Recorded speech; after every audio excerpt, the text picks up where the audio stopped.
और अभी बच्चे थे आप, यूं ही दौड़ भाग रहे थे मैदान पर, गलियों में, अभी अभी, और अचानक आप पाते हैं कि आप 30 के हैं, 40 के हैं, 50 के हैं, 60 के हैं। ये जो समय बीता है, ये कैसे बीता है? ये ऐसे बीता है, चुटकी बजाते। देखिए अभी पैदा हुए थे आप, बहुत पीछे की बात नहीं है वो। और अगर पैदा होने का क्षण बहुत पीछे की बात नहीं है, तो चिता पर लेटने का क्षण भी बहुत आगे की बात नहीं है। और हम इसी भ्रम में हैं कि अभी समय बहुत है हमारे पास। तुम्हारे पास बहुत वक्त नहीं है, तुम अभी मर जाओगे। तो बात क्यों नहीं समझ में आ रही? अभी मर जाओगे, क्या बचा रहे हो? तुम्हें मरना है, क्या बचा लोगे? रो के क्या मिलेगा? लड़ जाओ। और मरने से पहले जीने के लिए बहुत सारी माकूल और सुंदर वजहें हैं। तुम जबरदस्ती अपने आप को उनसे वंचित रख रहे हो, क्योंकि तुमको अपने पुराने गड्ढों में ही पड़े रहना है, वहीं जीना है, वहीं सड़ना है। वो गड्ढे मानसिक भी है और भौतिक भी। मन में जहां जी रहे हो उस जगह से बाहर आओ, और भौतिक रूप से भी जिस जगह पर जी रहे हो उस जगह से बाहर आओ। कोई बाध्यता नहीं है। जितनी भी तुमने अपने ऊपर बाध्यताएं बना रखी हैं, ये सब लेकर के चिता पे जाओगे क्या? सिर्फ रिग्रेट करोगे एक एक मोमेंट जो खराब करा है, एक एक मोमेंट सिर्फ पछताओगे जो लाइफ में खराब करा है। एक भी मोमेंट डल, डिप्रेशन, कंप्लेन, ये वो, एक भी मोमेंट मत जाने दो। Extract the maximum, drink it to the hilt. आपसे सुन के मैंने बॉक्सिंग स्टार्ट करी है। मैं शाम को बॉक्सिंग सीखना चाहती हूँ। उसके अलावा पहले करती थी, बैडमिंटन वगैरह खेलती थी, गली वाला। कितना कर सकते हो? टाइम बचा के क्या करोगे? टाइम बचा के क्या करोगे? टीवी वेस्ट होगा। पिकअप 4 थिंग्स, एक सुबह 3 शाम को, या 2 सुबह 2 शाम को, एक के बाद एक चलती रहनी चाहिए। अभी आप बहुत सारी चीज़ें एक साथ सीख सकते हो, फिर ना समय रहेगा, ना एंथू रहेगा, ना बॉडी रहेगी। अभी कर सकते हो, कर सकते हो। 2-3 स्पोर्ट्स में एक्सेलेंट हो जाओ, और 1-2 दूसरे अपनी हॉबीज, पैशन जो भी है कल्टिवेट कर लो। तुम इंसान ही दूसरे हो जाते हो। समय बीत रहा है, समय ही सबसे बड़ी कीमत है जो तुम रोज अदा कर रहे हो। बाकी सब हो सकता है तुम रोज बचा भी लो, एक चीज तुम नहीं बचा सकते, समय। हो जाओ बहुत बड़े अमीर, अरे की टिक टिक रोक लोगे, उम्र का बढ़ना रोक लोगे, वही एक चीज तुम नहीं बचा सकते। तो उसी का इस्तेमाल करके तुम्हें नापना है कि जीवन का सदुपयोग किया कि नहीं किया। जो इसमें हमारा खर्चा हो रहा है वो वसूला कि नहीं वसूला। रोज अपने आप को, आज मैं और ऊंचा बेहतर इंसान हुआ कि नहीं, आज डर कुछ कम हुआ कि नहीं। इसी आधार पर नापना है कि ये जो पूरा दिन गुजरा इसकी वसूली हुई कि नहीं हुई। जिस दिन तुम पैदा होते हो उस दिन क्या होता है? मीटर तो डाउन हो गया। अब तुम कुछ हासिल करते हो कि नहीं करते हो, तुम जाओ, भाड़ा लगना शुरू। हम बिल्कुल नहीं नाप रहे कि आज का दिन कितना सार्थक बीता मेरा, पिछला घंटा कितना सार्थक बीता मेरा। हम बिल्कुल नहीं नाप रहे। घड़ी सब कुछ नाप रही है। तुम कह रहे हो सोने के प्रयास में 1-2 घंटे लग जाते हैं, और ये 1-2 घंटे तुम्हारे पास क्यों हैं? क्योंकि इन 1-2 घंटों में करने के लिए तुम्हारे पास कोई सार्थक काम नहीं है। तो अब काम है नहीं, रात के 10 बज गए, अब 10 से लेकर रात के 12 बजे तक क्या करेंगे? करवटें बदल जा रही। ये 10 से 12 तक का समय खाली छोड़ क्यों रहे हो? करने के लिए कुछ क्यों नहीं है तुम्हारे पास? जीवन को सार्थक उद्यम से इतना भर लो कि अगर शिकायत रहे भी तो ये सोने के लिए वक्त थोड़ा कम ही मिल पाएगा। उससे 2 लाभ होंगे। पहली बात, नींद जल्दी आएगी। दूसरी बात, दफ्तर में जब आप काम नहीं करते तब तो आप बस अपने बॉस के साथ बेईमानी करते हो। जिंदगी में जब आप अपना समय खराब करते हो तो आप सीधे सीधे ईश्वर के साथ बेईमानी करते हो। जितनी बड़ी जिम्मेदारी आदमी की अपने नियोक्ता, अपने एम्प्लॉयर के प्रति होती है, उससे ज्यादा बड़ी जिम्मेदारी उसके प्रति होती है जिसने जिंदगी के पल दिए हैं। जैसे आप दफ्तर में कहते हो ना कि भाई 8 घंटे काम करने के पैसे मिलते हैं, अगर मैंने इस 8 घंटे में 1 घंटा खराब किया तो ये क्या कहलाएगी? ये काम चोरी है ना। जब आप घर आकर के अपना समय खराब करते हो तो वो अमानत में खयानत है। देने वाले ने आपको जीवन दिया है, जीवन माने समय, पल दिए हैं। वो चाहता है कि आप इन पलों में काम करो। खलील जिब्रान को पढ़ा, नहीं पढ़ा। धम्मपद पढ़ा, नहीं पढ़ा। फ्रायड को पढ़ा, नहीं पढ़ा। ये सब कब पढ़ने थे? जब घर आते। पर कब पढ़ोगे? सारा वक्त तो जाता है जी फूफी की, आज पीली चाय करनी है कि गुलाबी? तो कहते टाइम मैनेज करना, टाइम मैनेज नहीं हो रहा, टाइम मैनेज नहीं हो रहा। अरे भाई टाइम तुम्हारा वहीं जा रहा है जहां तुम चाहते हो कि वो जाए, अपने आप थोड़ी फिसल गया। ये सब जो हम बेचारगी के तर्क देते हैं ना कि मैं चाहता नहीं था लेकिन मेरे 2 घंटे खराब हो गए, तुम चाहते थे वही हुआ है। अब मैं बताऊं तुम क्या चाहते हो। अब तुम ये चाहते हो कि 2 घंटे खराब भी कर लिए और दोष भी ना आए। तो आपको अगर जानना है कि आप भीतर ही भीतर किस चीज़ को मूल्य दे रहे हो, तो उसका अच्छा तरीका होता है कि बस इस बात का एक टेबल बना लो, डॉक्यूमेंट कर लो कि टाइम जा कहाँ रहा है। आप समय वहीं लगाएंगे जहां आपके मूल्य हैं। Your time follows your values. जिंदगी में ऐसा मकसद होना चाहिए जो बिस्तर से उठने पर मजबूर कर दे। सोने की आदत अपने आप हवा हो जाएगी। छोड़ो ये बातें कि आदमी को 8 घंटे की रोज गहरी नींद लेनी चाहिए, इससे स्वास्थ्य अच्छा रहता है। तुम 100 तरह के बंधनों में हो, 100 तरह के दुखों में हो, तुम जीवन के संघर्षों के बीचों बीच हो। तुम्हें वाकई लगता है कि तुम्हें शोभा देता है या तुम्हें अधिकार है गधे घोड़े बेचकर चैन की नींद खर्राटे मारने का? ये शोभा देता है? बाद में सो लेना, एक पल ऐसा आने वाला है कि फिर तू कहेगा भी कि तुझे जगना है तो तुझे जगने की अनुमति नहीं मिलेगी, तुझे अनिवार्यतः सुला दिया जाएगा। जब तब सो ही लेना है तो अभी काम कर लेना। ये रिश्ता होता है आध्यात्मिक आदमी का इस जगत से।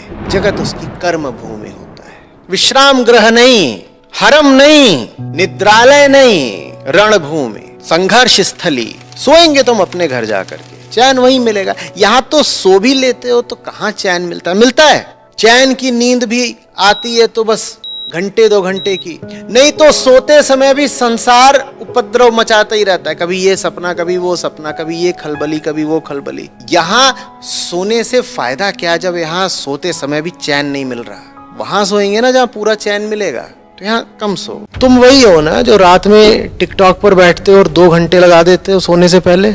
ये तुम्हारे समय की कीमत है।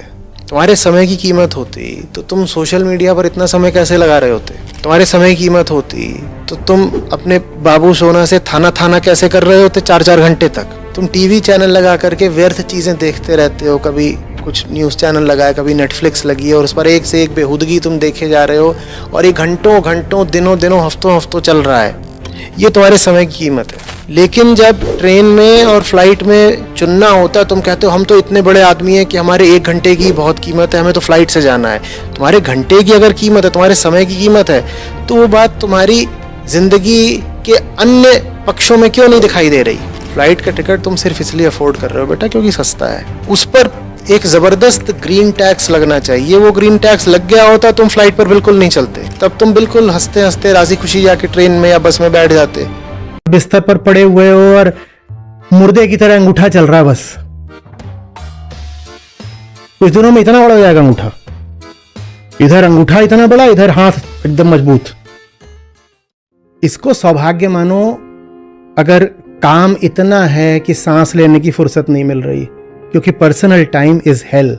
अच्छा है कि तुम्हें पर्सनल टाइम नहीं मिल रहा। जिंदगी तुमने अपनी जितनी बर्बाद करी है ना, पर्सनल टाइम में ही करी है आज तक। तुमने जीवन में किसी चीज को सीखने के लिए निष्ठा दिखाई है? तुम्हारे पास सचमुच कोई ऐसी चीज होती दिली तो तुम उसके लिए समय जरूर निकाल लेते। तुम्हारे पास कुछ है ही नहीं दिली चीज, इसीलिए जो काम 6 बजे खत्म हो सकता है वो तुम 10 बजे तक करते हो, क्योंकि समय खाली बच गया।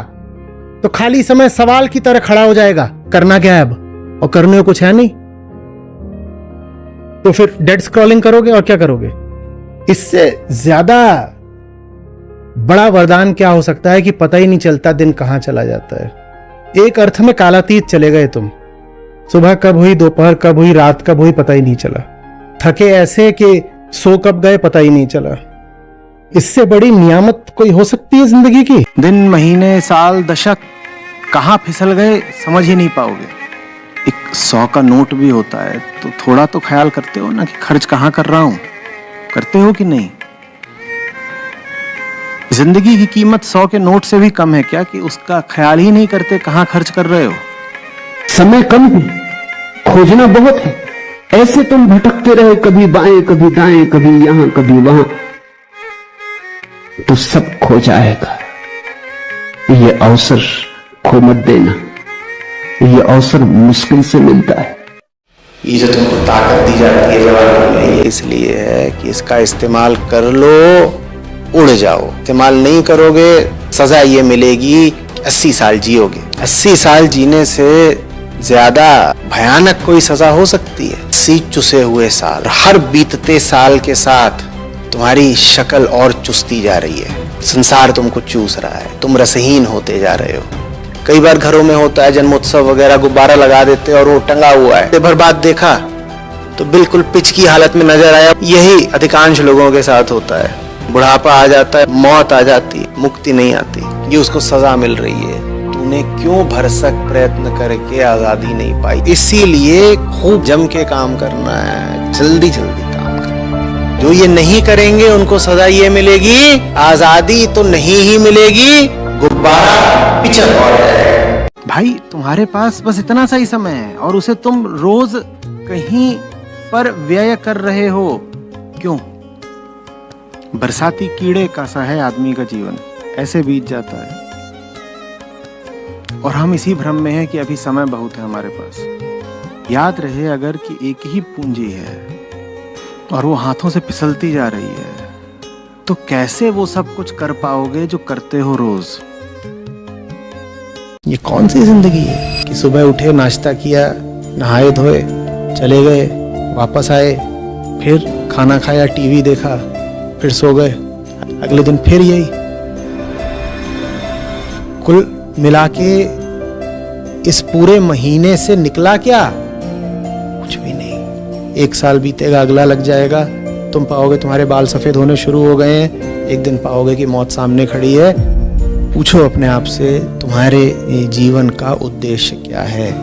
सुबह से शाम जो कुछ करते हो कर क्यों रहे हो? और अगर तुम्हें जवाब ये मिलता है कि सुबह से शाम तुम बस रोटी कमा रहे हो, आमदनी कमा रहे हो ताकि किसी तरह से जीवन चलता रहे, शरीर चलता रहे और घर चलता रहे, तो ऐसी जिंदगी तुम जी क्यों रहे हो? मौत भी तुम्हें देख के हंसेगी। इतने साल तुझे दिए गए, तू जिया क्या? तूने किया क्या? रात के 2 बज रहे हैं। एक जवान आदमी की मोबाइल की स्क्रीन अभी भी चमक रही है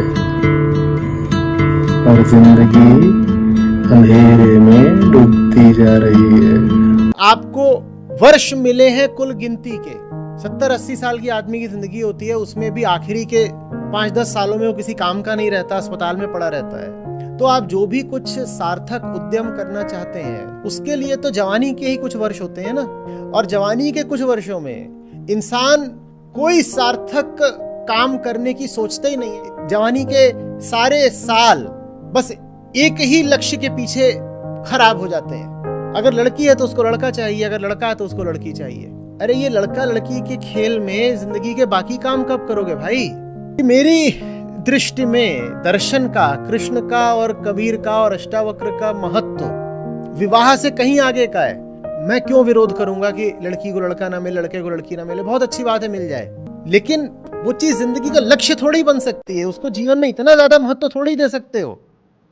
छोटे आदमी की सजा ये कि उसकी जिंदगी में सब छोटे छोटे मुद्दे होंगे। यही मुद्दा होगा उसका, इतने से इतने बजे पानी आता है, पोछा लगाया कि नहीं लगाया, भैंस का दूध लेना है, गाय का दूध लेना है, नौकरी में फलाने को नीचा कैसे दिखाना है, ऊपर वाले तल पे वो जो बिट्टी रहती है वो कल बाहर किस लड़के के साथ घूम रही थी, सब्जी में कौन सा नया मसाला डाल दे कि थोड़ा और जायका आया करे, पैंट खरीदनी है, फलानी जगह पर 15% की सेल है, 20% की सेल कहाँ लगी हुई है। ये मुद्दा उसके दिमाग में चल रहा है, हफ्तों चल रहा है, महीनों चल रहा है। 3 महीने बाद साली की शादी है और साली की शादी में मुझे तो सबको बिल्कुल चकाचौंध कर देना है। कपड़े कहाँ से सिलवाऊं? इधर उधर से जानकारी इकट्ठा की जा रही है, खुफिया। ये हास्य कथा मात्र नहीं है, ये अधिकांश लोगों की जिंदगी है। रूह कांप जाए ऐसी जिंदगी को जी के। पूछो अपने आप से, सुबह से शाम जो कुछ करते हो कर क्यों रहे हो? अगर तुम्हें जवाब ये मिलता है कि सुबह से शाम तुम बस रोटी कमा रहे हो, आमदनी कमा रहे हो, तो ऐसी जिंदगी तुम जी क्यों रहे हो? गांव-गांव में एक एक हाथ में मोबाइल है, गरीब से गरीब आदमी के हाथ में मोबाइल है और उसका सदुपयोग तो पता नहीं कितना हुआ है, दुरुपयोग जबरदस्त हुआ है। जो सदुपयोग हुआ है उससे कुछ आर्थिक प्रगति हुई है बेशक, लेकिन उसके दुरुपयोग से आंतरिक पतन जबरदस्त हुआ है। आप एक प्रयोग करके देखना, आप कभी किसी बस स्टैंड या रेलवे स्टेशन के सामने रात में 2-3 बजे जाना, और उस वक्त आप देखना कि सब जो बेचारे गरीब किस्म के मजदूर होते हैं या ठेले वाले होते हैं, रिक्शे वाले होते हैं, अपना मोबाइल ही लगा करके कुछ देख रहे होते हैं, सुन रहे होते हैं, और आप देखना कि वो क्या देख रहे हैं, आपके रोंगटे खड़े हो जाएंगे। घटिया चीजें हैं वो आज की पीढ़ी में जबरदस्त रूप से फैली है, और वो सारे घटिया काम डेटा पर सवार होकर आ रहे हैं आपके पास। उसी डेटा के सस्ते होने का या फ्री होने का नतीजा ये हुआ है कि ऐसे ऐसे लोग जिन्हें जेलों में होना चाहिए था, आज वो समाज के हीरो बन गए हैं, सेलिब्रिटी बन गए हैं, और जेल में नहीं होते तो सड़कों पर धूल फांक रहे होते। ऐसे ऐसे लोग वो सेलिब्रिटी बन गए हैं। ये जो सड़क पे आदमी चलता है ना, जिसको तुम कॉमन मैन बोलते हो, उसकी शक्ल ध्यान से देखो, वो तुम हो। और अगर वैसा ही हो जाना है तो फिर कोई बात नहीं, बिल्कुल तयशुदा कहानी है, उसमें कोई बड़े उतार चढ़ाव नहीं है। उस कहानी में क्या क्या आता है बता देता हूँ। उस कहानी में आता है थोड़ी बहुत पढ़ाई, 7 फेरे, मैटरनिटी वार्ड, पैसे रुपए के पीछे चिक चिक चिक चिक, कर्ज लेकर के मकान खरीदना, 30 दिन काम करोगे किस लिए कि 1 दिन तनख्वाह मिल जाए, और जब मन बिल्कुल उदास हो जाए तो जाके किसी शॉपिंग मॉल में बैठ जाना ताकि लगे कि जीवन में कुछ है। ये है, खाका खींच दिया। चाहिए तो बोलो, कितना एक्साइटिंग है। हम इसी के लिए तो सब कुछ कर रहे हैं, हमारा सुनहरा भविष्य। फिर से एक चुनौती दे रहा हूँ, क्या जिंदगी इसके अलावा भी कुछ हो सकती है? और इस चुनौती के साथ एक आश्वासन भी दे रहा हूँ, हाँ हो सकती है। तुम्हें जगना पड़ेगा, तुम्हें चेतना पड़ेगा, तुम्हें इस कहानी को बदलना पड़ेगा। है दम। जीने के 10-20, हद से हद किसी के 30-40 साल और बचे हैं। क्या करना है इस एक पल का, इस जरा से समय का जो उपलब्ध है जीने के लिए? मजबूरी में गुजार देना है, शिकायतों में गुजार देना है, मुंह लटकाए लटकाए गुजार देना है, उलझ उलझ के, चिढ़ चिढ़ के, चोट खरोचे और घाव खा खा के गुजार देना है, या कुछ और उद्देश्य हो सकता है समय का, जीवन का। यह है बड़ी बात। ये बड़ी बात नहीं याद रहती है हमें छोटी बात याद रहती है। छोटी बात ऐसी कि गाड़ी का इंश्योरेंस करा लें, आज सुबह नाश्ते पर पत्नी ने क्या कह दिया, ये सब याद रहता है। और इन छोटे हिस्सों में जो खो गया वो छोटा ही हो जाएगा। कब बोलते हो कि मृत्यु आ गई? जब समय नहीं बचता। तो तुम्हारी सबसे बड़ी संपदा क्या हुई? जहां कहीं तुम समय नष्ट कर रहे होगे, उसके साथ तुम्हारा मन भी नष्ट हो रहा होगा। ये दोनों बातें बड़ी जुड़ी हुई हैं। जब भी तुम समय का सदुपयोग कर रहे होते हो, तुम्हारा मन साथ साथ साफ हो रहा होता है, परिष्कृत हो रहा होता है। और जब भी कुछ तुम समय का दुरुपयोग कर रहे होते हो, उस दुरुपयोग के साथ साथ तुम्हारा मन भी गंदा हो रहा होता है। दोनों ओर से मारे गए बेटा। समय तो गंवाया ही, साथ में मन भी मैला किया। और अब मन मैला कर लिया तो समय और गंवाओगे, क्योंकि तुम्हारा मैला मन ही तो निर्धारित करेगा ना कि अब समय का आगे क्या करना है। मन मैला कर लिया तो आगे समय और नष्ट करोगे। या कोई ऐसी अपने लिए व्यवस्था बनाओ, अचानक कोई आकर के तुम्हें झकझोर के कहे पिछले आधे घंटे क्या किया, पिछला आधा घंटा कहाँ गया, पिछले आधे घंटे को मौत खा गई। ये सवाल क्या छोटा सवाल है? ये मैं कर क्या रहा हूं आखिरकार?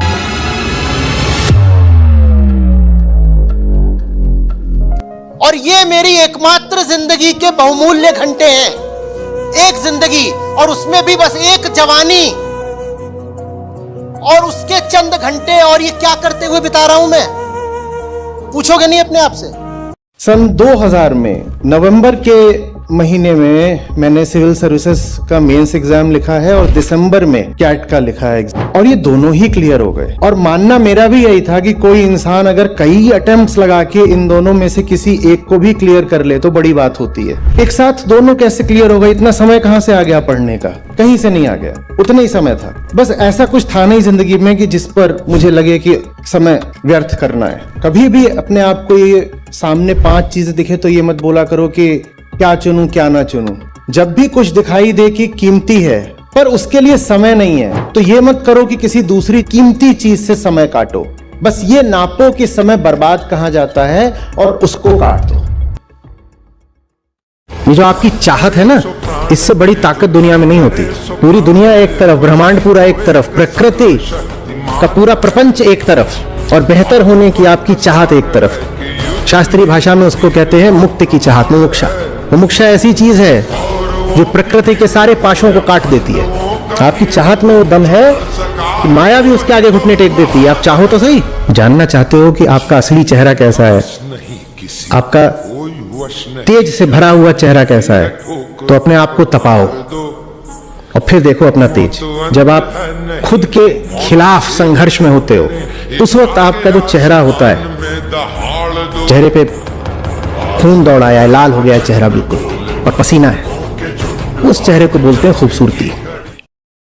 सरकारी नौकरी 60 में रिटायर हो गए, 25 में घुसे हो गए, 35 बरस उसमें काम करोगे, सोना और बाकी नहाना वगैरह हटा दो तो अपना 70-80% समय उसी को देते हो ना कि नहीं देते हो? 3/4 मान लो तो 35 साल का 3/4 कितना हुआ पता है? लगभग 25 साल मान लो। अब 25 साल, वो भी जागृति के 25 साल, सोना वगैरह हमने हटा दिया। वो विषय इतना जरूरी है कि उसे अपने, अब आप मान लो 80 साल जीने वाले हो तो उसमें सोना और ये सब हटा दो तो कितना बचा? 50। ठीक, 50 ही तो बचा, बाकी सोने नहाने में लगा दिया। और उस 50 में से 25 किसको दे दिए? तो कोई बहुत ही कीमती चीज होगी, आधी जिंदगी उसको दे दी। उसमें इतना दम था कि आधी जिंदगी उसको समर्पित कर दो। पूछ रहा हूं बताओ। और इतना दम हो तो मैं कह रहा हूं आधी क्या, दूनी जिंदगी दे दो। मौत आधी नहीं रहती। 8-10 घंटे ऑफिस में जमाइयां मार के घर आ गए, याद ही नहीं रहा कि अब ये दिन कभी आएगा नहीं। एक दिन और मृत्यु की ओर, मौत की ओर एक दिन और बढ़ गए, याद ही नहीं रहता। सोचते हो बस आज का दिन ऐसे ही था, वेस्ट हो गया, हाँ ज्यादा प्रोडक्टिव नहीं था वगैरह वगैरह। एक दिन की प्रोडक्टिविटी की बात नहीं है, एक जन्म की बर्बादी की बात है। तो बेहतर यह है कि भेड़ चाल में मत चलो, दुनिया को मुंह मत देखो, ये मत देखो कि सब लोग क्या कर रहे हैं, किस दिशा जा रहे हैं।